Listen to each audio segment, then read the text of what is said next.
Sinceramente, no pensé que esto explotaría demasiado, pero cuando se trata de algo que la mayoría consideramos una obra de arte y ver cómo la están maltratando, literal no se quedan callados. Varias horas pasaron por esto, y el fandom no se queda de brazos cruzados, dependiendo igual del contexto, porque en unas pueden terminar en acoso o peores cosas que alguien con cerebro no quiere verse involucrado, o otras siendo de una forma razonable. Y desde mi punto de vista, con lo que hacen con Steel Ball Run, es razonable. Miren, para tener un mejor contexto para quienes están introduciendo al mundo de los chabones mamados y bizarros, es mejor empezar por cómo empezó este movimiento. Cuando salió el tráiler de Stone Ocean, muchos quedamos contentos, ya que se trataba del final del linaje Joestar y una de las partes más importantes. Pero el problema empezó cuando vimos que Netflix adquirió la licencia de JoJo's, y es normal que la mayoría tuviera miedo, porque para quienes vemos animes que son propiedad de Netflix, digamos que la mayoría no terminan bien, y que pues con Stone Ocean fue el mismo caso. Los primeros 12 capítulos fueron soltados de golpe y hubo un rotundo silencio. Nomás nos mostraban un tráiler que nos mostraba los siguientes 12 capítulos, después mínimo daban un tráiler que decía que vendrían otra tanda de 12 capítulos, y lo mismo con la otra, siendo también la nula campaña de marketing, literal. En diciembre de 2022 lanzan los últimos capítulos y nadie se enteró. Puede que en rating le haya ido bien, porque si no fuera así no tendríamos Steel Ball Run, pero lo malo fue que por esa decisión de lanzar una tanda de capítulos así, ni siquiera pudo mantenerse en el boca a boca, o tan siquiera que la animación estuviera bien pulida, lo que también nos lleva al segundo motivo. La relación que tuvo esta plataforma con el anime siempre fue la misma, demasiado tibia. Puede que Netflix nos dé obras que en Japón nunca las veríamos animadas, pero lo peor es cómo trabaja Netflix con ellas.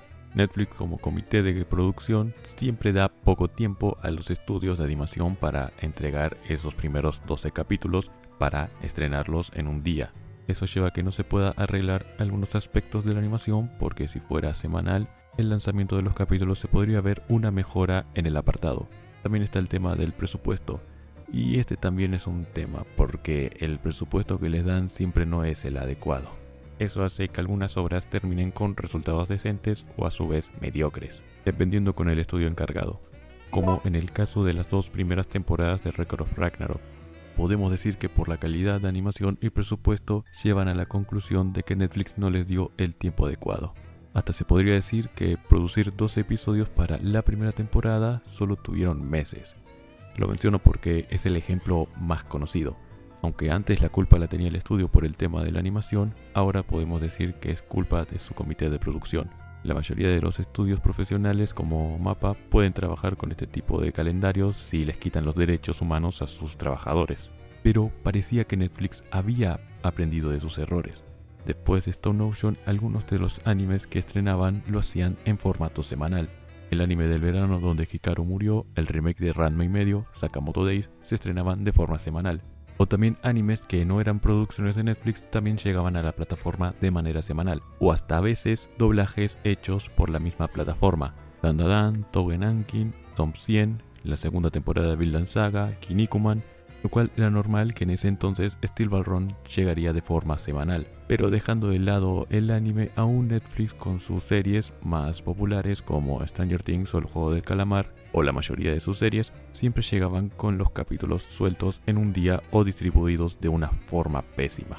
Estrenaban 3 capítulos al mes, haciendo que nos olvidemos de muchas cosas o que no puedan estar en el boca a boca porque hay gente que no se vio ciertos capítulos por falta de tiempo. Y por esas razones dicho miedo revivió, pero peor. Después de todo, si hablamos de series o animes fuera de Netflix, en HBO, tomando de ejemplo la serie de It, Primal o El Caballero de los 7 Reinos, estuvieron en el boca a boca o siendo tendencia en internet por mucho tiempo por su distribución semanal. Lo mismo con Amazon con series como The Boys o Invencible. O también Disney con algunas de sus series de Marvel, pero con el anime también parecía que aprendieron de sus errores. Porque antes lo que hacía Disney era esperar que dicho anime terminara su transmisión semanal en Japón para que meses después metieran todos sus capítulos con sus respectivos doblajes. Pero ahora con el anime de Roster Fighter decidieron estrenarlo en la plataforma semanalmente y con sus doblajes incluidos. Aunque eso es bueno, también está el tema del marketing. Pueden que nos den los animes semanalmente, pero si no se hace publicidad puede pasar desapercibido. Eso mismo pasó con Amazon con la segunda temporada de Invencible o con Panty Stocking. En cambio, en términos de marketing, cuando se habla de Netflix, es algo extraño, porque no importa qué tipo de producto sea, dependerá mayormente de la plataforma darle prioridad o no. Puede que El Eternauta haya tenido un buen marketing, pero hubiera preferido que la serie se estrenara de manera semanal, para que se pudiera hablar y teorizar sobre los capítulos siguientes. Porque con ese debate de que si es mejor que la serie sea semanal o que te lancen todos los capítulos de una, yo me quedo con que lancen un capítulo a la semana. Después de todo, la mayoría de las personas están ocupadas y no tienen tiempo para clavarse 8 horas de una serie de 8 capítulos con 1 hora de duración cada una. Pero cuando salieron los primeros teasers de Steel Ball Run, al menos se vio que hubo una mejora con respecto a Stone Ocean, porque con esa obra se notaba que no tuvieron mucho tiempo, lo cual se explicaba el uso del CGI que ni siquiera estaba pulido. Pero con Steel Ball Run se veía una buena animación y un CGI pulido, y una campaña de marketing más que decente. Pero después de liberar el primer capítulo y ver que el miedo con respecto a la animación desapareció, solo quedaba la duda de que si llegaría semanal. Pero la decisión que tomó Netflix con la distribución fue sin duda la peor que pudieron tomar. Después de tan solo 2 semanas de haber liberado el primer capítulo, se reveló en un stage que mostrarían los siguientes capítulos de Steel Ball Run. Nos mostraron el tráiler que nos dejó emocionados, pero no confirmaron la fecha de estreno, sino que solo decía que llegaría en algún punto de 2026. Y solo con eso el fandom, incluyéndome, ya perdimos la paciencia. La carrera de Steel Ball Run en el manga está dividida por etapas. Como el primer capítulo adaptó la primera etapa, las siguientes son más largas, lo cual hace pensar que Netflix tiene pensado estrenar los capítulos divididos por las etapas o un capítulo que adaptaría una etapa, dependiendo de la duración, claro. Podríamos decir que tendríamos capítulos cada 6 meses o un capítulo por año, lo cual este tipo de decisiones, que pese sea una teoría, pero viendo cómo tiene pensado Netflix de distribuirlas, hay que decirlo, es estúpido. Lo cual hizo que todo el fandom se pusiera en su contra. Hubiera sido mejor lanzar un capítulo por semana, siendo un total de 13 capítulos al año, para que así trabajaran mejor en los otros capítulos y estrenarlos de esa forma, y así el fandom estaría satisfecho. Pero lanzarnos un tráiler y que el mismo director del anime no sepa cuándo van a lanzar los siguientes capítulos, hizo que el fandom hiciera un movimiento en contra de la plataforma. Dicho movimiento consiste en que nos entreguen los capítulos de forma semanal, que nos den una mejor información de la producción.